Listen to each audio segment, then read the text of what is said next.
This is Sam Marvin, and you are listening to From Nothing to Profit.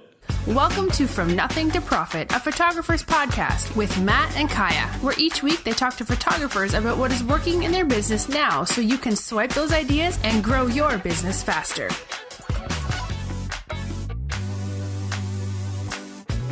Hey everybody, Matt Hoagland here. Hey, today I have an awesome episode. I'm actually in Boise, Idaho with my friend Sam Marvin. I actually spoke at the PPA Idaho convention this week, and while I was here I was staying with Sam and having a really good time seeing what he's doing in his studio. So we thought while we had a minute before his senior model meetings tonight, we would do a quick podcast. So if you guys don't know who Sam Marvin is, he's obviously in Boise, Idaho. And he has an amazing business up here with high school seniors, does a really good job. So you should definitely check out his website and stuff like that. But we'll definitely ask him some tough questions today. So besides being my friend, Sam, what else do we need to know about your studio? Or what is something that people wouldn't know about you by just looking at your website? I would guess that the one thing that people wouldn't get just out of my website is how passionate I am about really encouraging self-confidence and individual worth amongst our teenagers. And that's kind of, I think, the one hardest thing that I try really hard to convey, but it may not come across as well. Yeah, no, and I think that's why your business is so successful up here. And, we didn't even get a chance to go to grocery stores without you running into clients and people that wanted to stop and talk to you. So obviously you're doing a good job of making those relationships with your customers. So I want to kind of jump right into it. And this segment may be a little bit longer than normal, but I want to talk about like kind of what's working now in your business. Like, what do you think, being a high school senior photographer, like what would you tell other photographers that they need to be focused on besides, making those relationships with their clients and building self-worth? But besides that, like, what do you think is working right now really well in your business? In my business, I think the thing that really does work is, the biggest challenge in the senior industry is that you really are trying to please two completely different types of clients at the same time, being the student and the parent. So, as far as really what's working for me, it's the interaction on social media, and our model program is probably the strongest aspect of our business. And again, it just kind of boils down to that really devoting a lot of time and effort and attention into doing things that encourage that self-confidence and building people up, and not, because I'll tell you, the one thing I've learned about this industry is girls are meaner than anything. Yeah, no, I agree. And you may not even see it, but, with subtweets and just the way they treat each other and stuff like that, it can be really bad. And it's ruthless. Yeah. So I think it's awesome that you guys are aware of that and actually try to combat that in some way, and bring them together and do really cool things. So for a second, kind of talk about your model program and what you think the most important aspects of it, because you'll have your first model meeting tonight, and you'll have a ton of girls here, and most of them will sign up, and it's pretty amazing what you guys are doing up here. But what do you think some of the most important aspects of your model program are? What gets people excited about it? I think long term they learn about that self-worth, and they learn about how to be nice to each other and stuff like that. But why do you think they're going to show up tonight and want to be a part of it? I think because of the exclusivity, wanting to be a part of something cool, but also wanting to do something that not everybody can do. We do a lot of fun things throughout the year that I think really stand out, and obviously it's part of our marketing, but like we go to a big summer vacation area, Micallef, Idaho, and spend a day on the lake. We boat and just have fun and barbecue, play volleyball, just do stuff to kind of almost in a sense team building. The whole goal is to really give the girls an opportunity to get to know each other. And I think one of the things I love about our model program is I've seen so many girls that have built really strong friendships with other girls from this that they never would have met. Because they go to different high schools, and so they wouldn't necessarily know each other until you put them on a volleyball court together, at the lake kind of deal. Yeah, that's cool. I think it's also, one of the important parts about that is you're kind of taking them all to a neutral ground, right?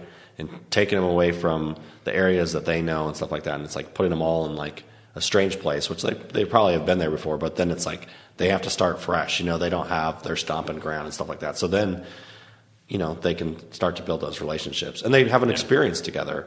And once they have that experience together, that goes a long way for friendship, for sure. Absolutely.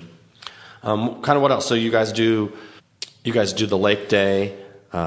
Just tell us a little bit more about your model. So, my model program is actually, it really is a hybrid of a bunch of different model programs. I try to consider myself always open to education and learning. I would hope that I never feel like I'm so good that I stop, but I do see some tendencies to like kind of put it aside because I feel like I just got too much going on.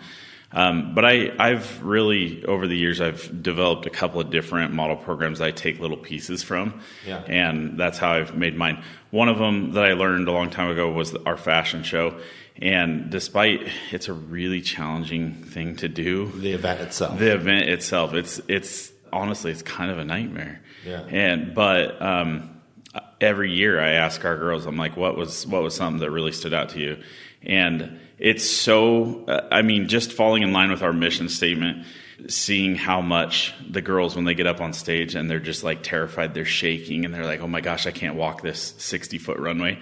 And they walk down that runway and they're a little bit fumbly and they pose at the end and all of a sudden they come back and they just got the biggest smile on their face and they're strutting like they're supermodels. And the next time out, they're just like the hype is there and they're just rocking it. And I hear it from so many of them and so many of their parents, like just the change that comes over them. So despite... this is such a big hurdle in their confidence, probably. Yeah. And despite the fact that every year I'm just like, I don't ever freaking want to do that again. Right. Like, I see it. And like, it's hard for me when it falls so much in line with our real core values that I can't take that away from them unless I could figure something out that really could work better. Right, exactly. What's so interesting, I think, when they're sitting there about to walk out on stage, it's like they're dealing with all their confidence issues. Everything that's ever been said to them or anything that they're thinking about themselves, it's all right there on the surface. And then some of it just completely melts away on their walk back. Like, all those lies I've been telling myself are now gone. And that just changes their whole life, I'm sure. Yeah, and it's bizarre because it's almost like a visible melt. When you say it just melts away, it's almost just so visibly obvious that it happens, and honestly, it just caps everything for me. And it's a great opportunity, kind of in the beginning of our model program, for them to meet each other, and then all of a sudden, it's from there. It's like most guards are down, and it's just really kind of a pickup time from there to get to know each other. So, how early in the model program? I mean, we're here in February. And how early do you do the Lake Day, and when do you do the fashion show? So our fashion show will actually happen the very first part of May. So they're juniors, and they're walking the runway as a senior model for us.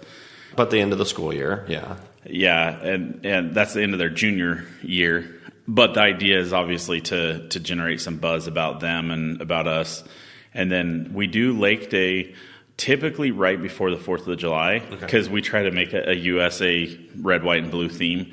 And then we try to drop a video right around 4th of July that has something to do with, Happy Birthday America, or just something, something fun. It's kind of themed. Yeah. That's really cool.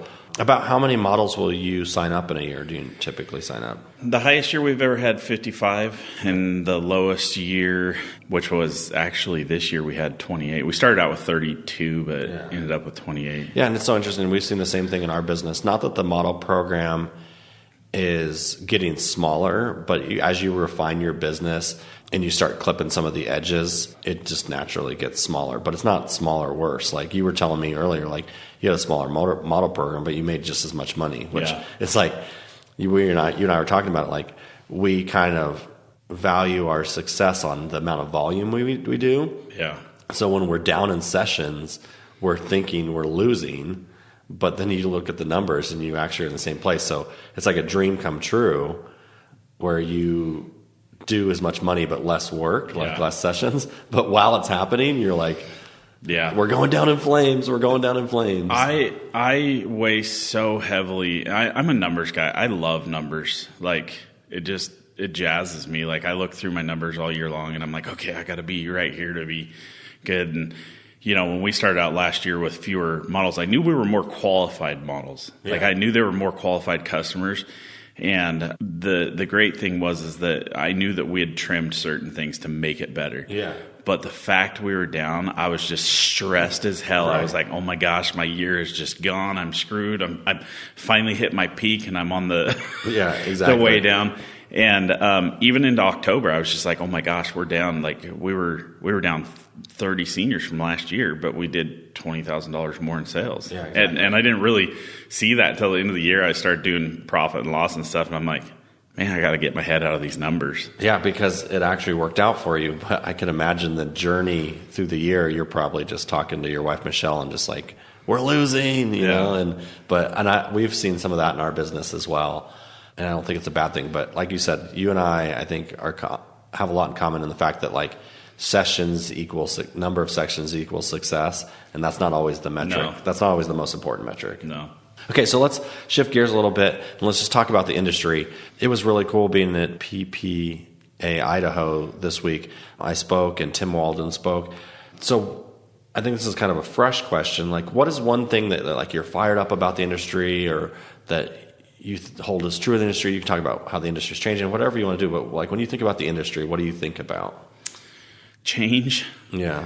Like I think I've always tried to embrace change, but I don't care who you are. Sometimes it's scary. So, but I think change is really where it's at. But another thing I've really noticed is just kind of how the trends happen. And when you're in the senior industry, it changes literally every year. Yeah, we talked about that guys, while we were driving around. That like it feels like every single year you're reinventing your business. It is. It literally feels like that. And I think that's really the wave that people get tired of. And it's like, because you just want something to be consistent. Yeah.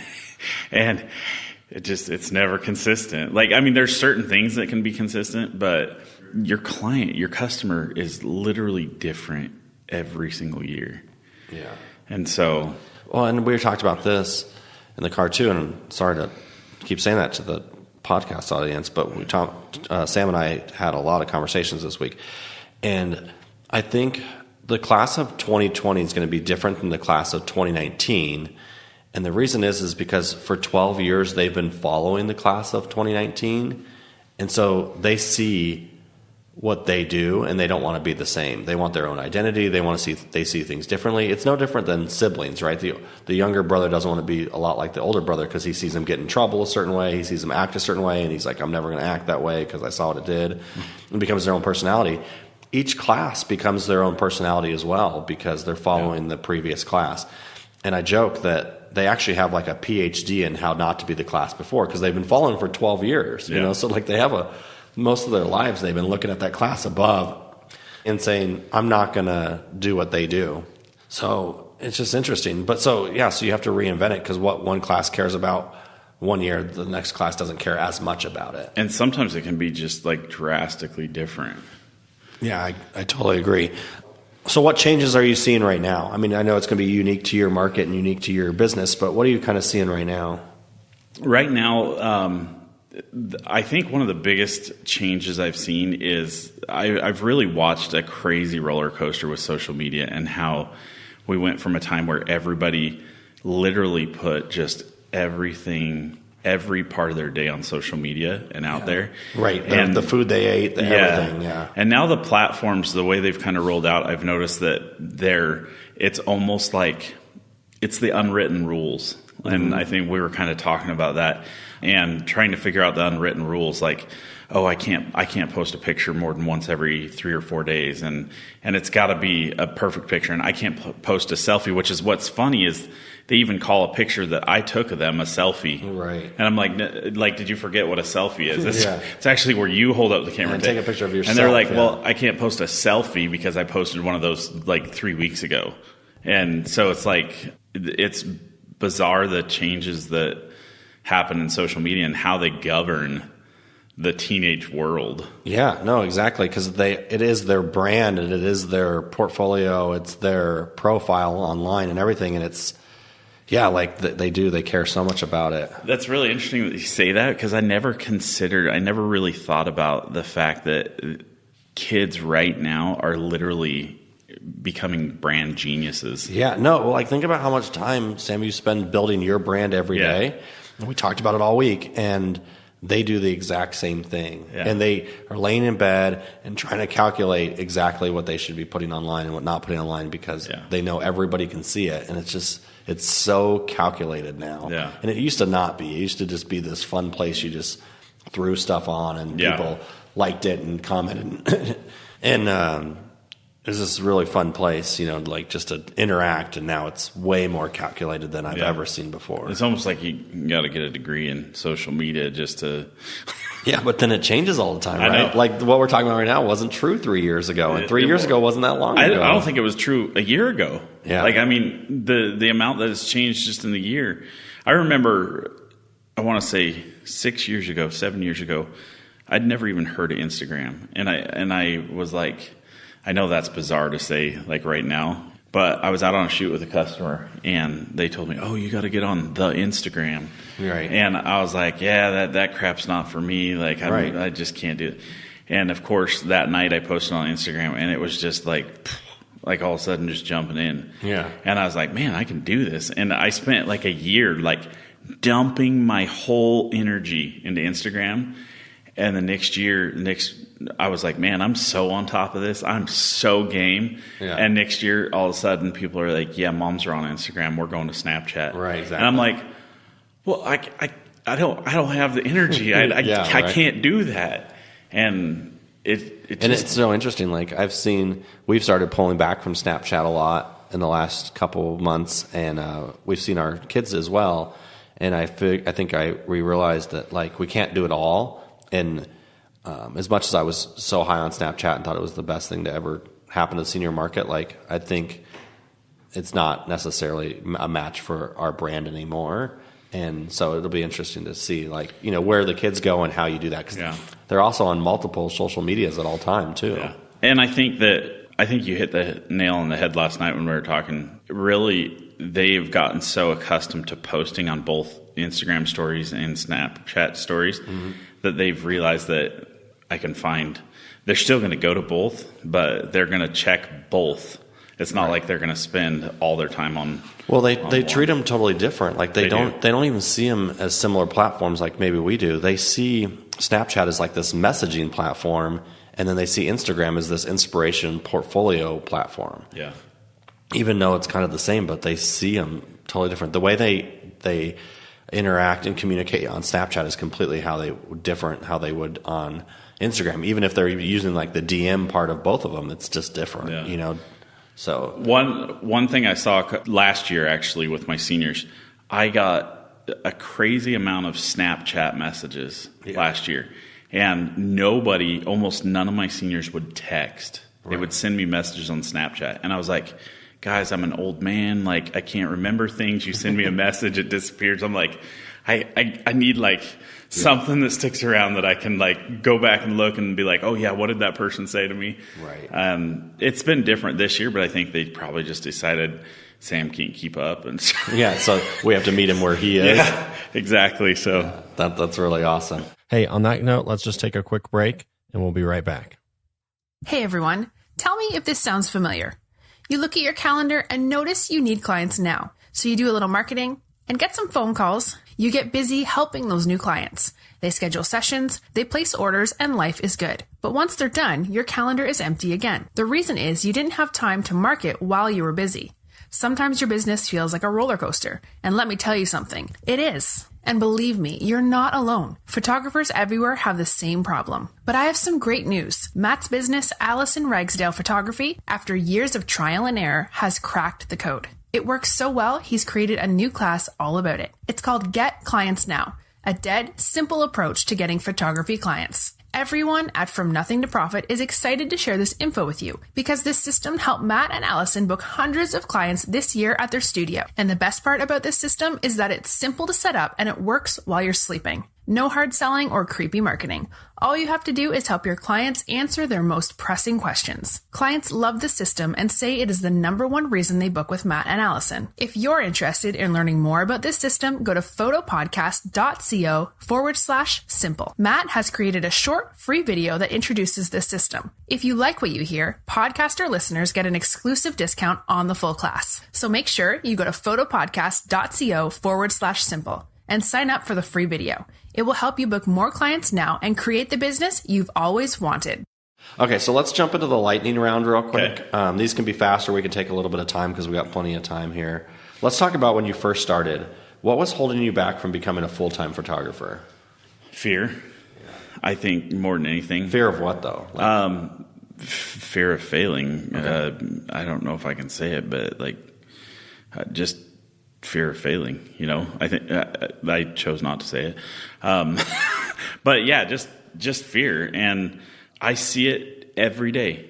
People, it's not the customers that are holding them back, it's themselves. Yeah, I think so. And I think we're in that spot too right now where I think we're getting in our own way again. We hadn't for years. And I think right now, Allison and I are completely in our own way. I'm 100% with you. I am the biggest obstacle in my own life right now. Yeah. Okay, so let's not go too far down that road because then we'll have to admit our faults. And I got lots of them. And Sam, we're perfect. You and I are perfect. Okay, these next two questions I think are perfect for you because, guys, if you don't know Sam loves to spend money. Like his studio is beautiful. He's got every single toy. I think he's had every iteration of Pro Photo lights ever. That I probably have. Yeah. So this will be great. So the first question is, if you had $1,000 right now that you could buy something that's photo related, what would you spend that $1,000 on? If I just gave you $1,000, what would you go online and buy right now?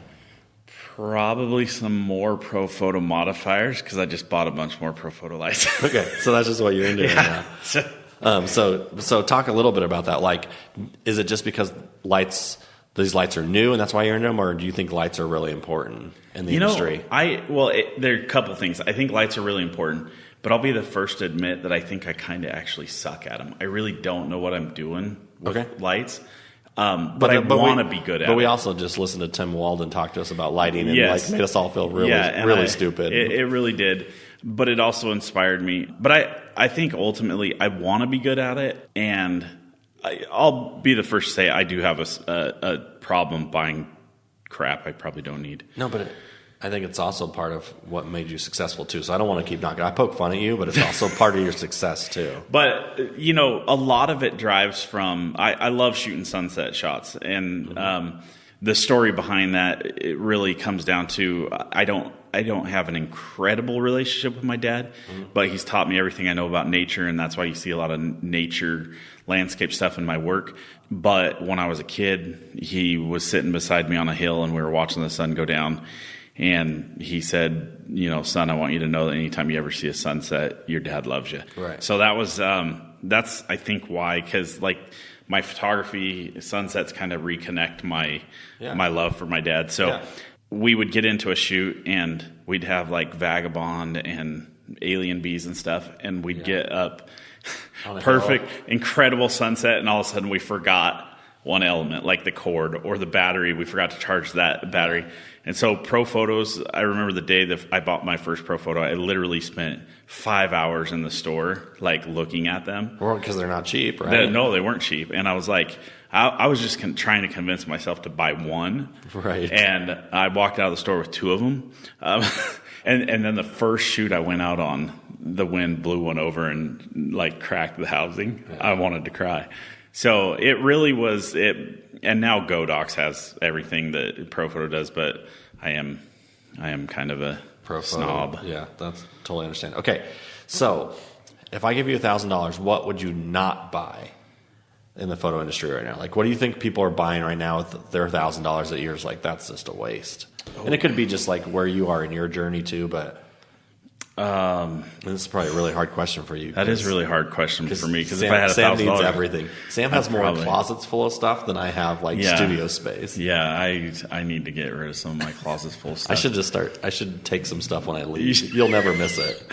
I will. Man, that is You know what? I think that I would buy a bunch of new Hahnemuhle papers. Really? Is that crazy? Yeah, because Sam does a lot of printing. He does his own canvases, he does his own metals, and he has some big printers and stuff like that. So, but I'm like so jazzed about print. I always have been, but like now more than ever, just the sexiness of what's printed out there, quality and you inspired me when I was up here. I did printing a long time ago, like 10 years ago, and I was like, oh, I hate it. I had an Epson like 13-inch wide printer, and I was like, oh, this is awful. And then coming up here and watching where the technology's gone in 10 years and just like what you can produce pretty easily because you got your system dialed, I was like, man, I love these papers. Yeah. Like I'd love to print some fine art stuff that's pretty cool, but I probably won't, but I would love to. There's some appeal to it, and the only thing is you just have to have more space. Like it, because they're not small printers. Well, it's not just the printers. It's like the mounting, like just the space to be able to work with them and mount them and everything. I mean, so. Yeah. Okay, so share one personal habit that you think contributes to your success. Can I share two? Yeah, you can share as many as you want. I am a serial Audible junkie. Cool. So I listen to a lot of Audible books about business, sales, personal growth, that kind of stuff. I think the one thing that I sometimes struggle with is really applying a lot of it. Yeah. But I love it. But I think sometimes even listening to books, like when I don't listen to books for like 6 months, I lose my mindset. Yes. So sometimes I don't even take stuff from books, but if it keeps me pointed in the right direction, yeah. And that's really good. And I really focus, and I think I told you this, I really focus on no matter what the book, just getting one little nugget. And like, I thought, just for instance, the other day with your class, I thought, man, I've heard everything there is to hear from Matt. And I was like, I'm just going to focus on finding one little nugget. Mm-hmm. And I was like, oh, like, dude, my cup runneth over. Like, I got too many nuggets. I had no. Yeah, no, there's a lot.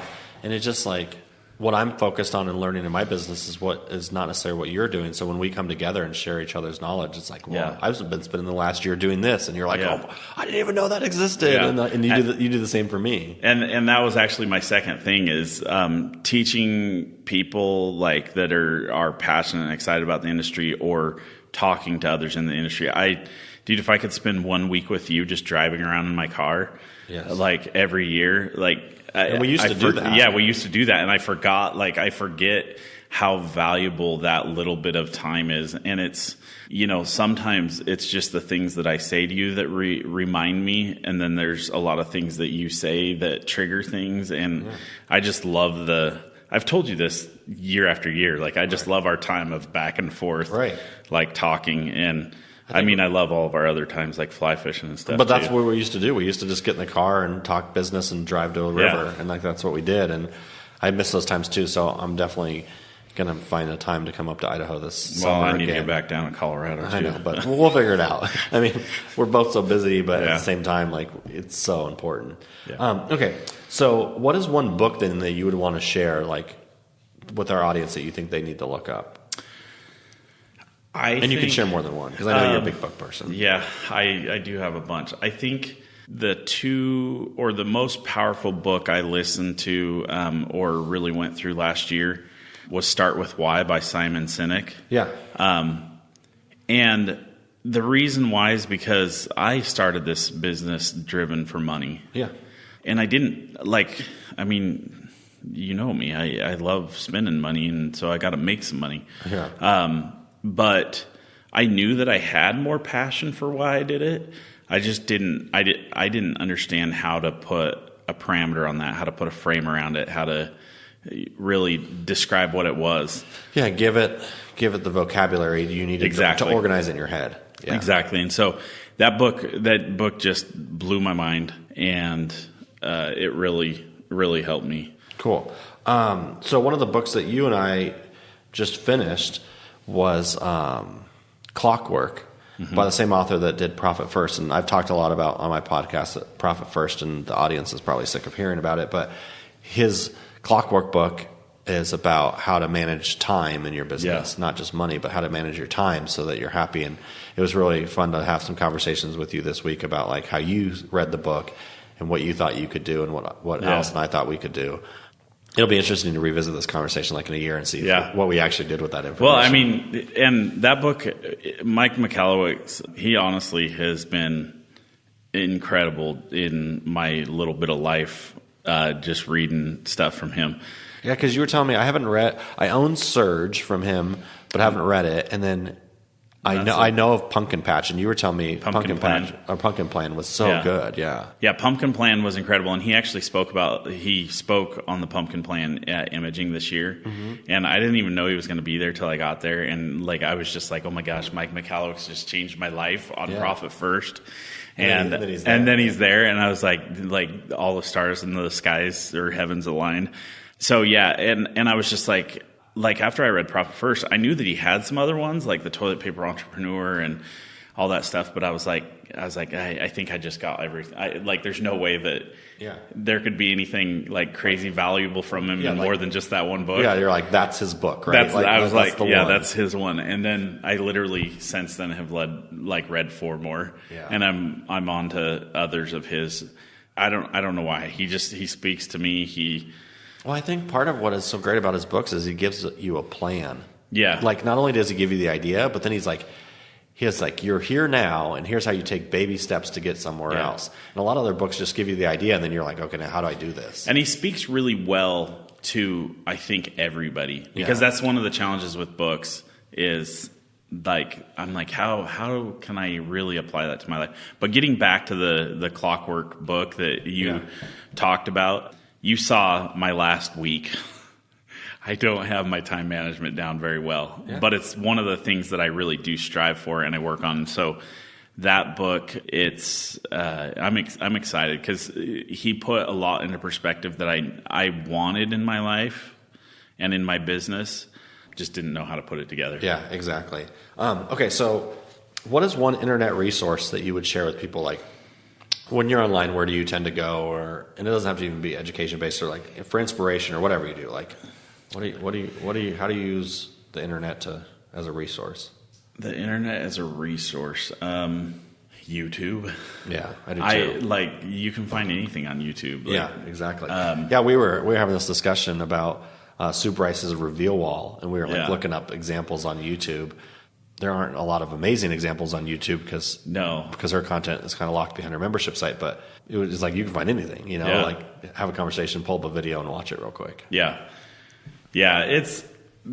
And not only that, I think sometimes in my life I just get you've seen this with me. I get my head down to the grindstone or my shoulder to the grindstone, and I'm just kind of monotone, focused on one thing. I'm not a very fun person sometimes. And sometimes YouTube is just freaking hilarious But I think the worst thing about it is my kid teaches me all these random things, and I'm like, dude, where the hell did you learn that? He's like, YouTube. Right. I'm like, dude, I'm like, shut YouTube off. Right, exactly. Because some of the crap he tells me, I'm just like, dude, there's people out there making videos that are just like, watch what I do to these 10-year-olds. Right, exactly. They're like, this is going to be hilarious. And they're destroying my kid. Yeah, and you're like, I don't want my kid to know this even exists. Yeah. Real quick, I guess we'll just wrap up. What is some parting guidance that you would give to photographers that are listening to this and maybe want to have their studio look more like your studio or your business look more like your business? Like, what would you tell them? Like, what guidance would you give them? I think that it would probably really just find your why.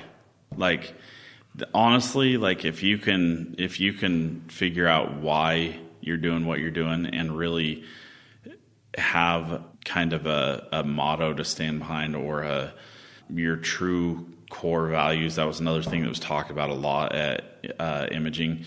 If you can develop those core values, you can really guide pretty much everything in your business. Yeah. But if you have something that is inspiring you or driving you, those core values being family. Here's best thing I ever did in my business was I finally decided that I was going to tell my customers that Saturdays and Sundays were my days to be with my family. Yeah. Never had a customer ever in all the time that has said differently. And if there's one thing I could do better is spend more time with my family. Right. But because I fill my plate too full during those other 5 days a week, it makes Saturday and Sunday not feel like enough. Yeah. So, well, and you work with your wife, so you see her a lot, but it may not be quality time. Yeah. You know, while she's editing pictures and you're, I don't know, whatever Sam does at his desk, we still haven't figured it out. You're not necessarily. Well, I also, for the record, do own 3 other businesses. I know. He's definitely an entrepreneur. Okay, so thanks for being on. Yeah, thanks for having me.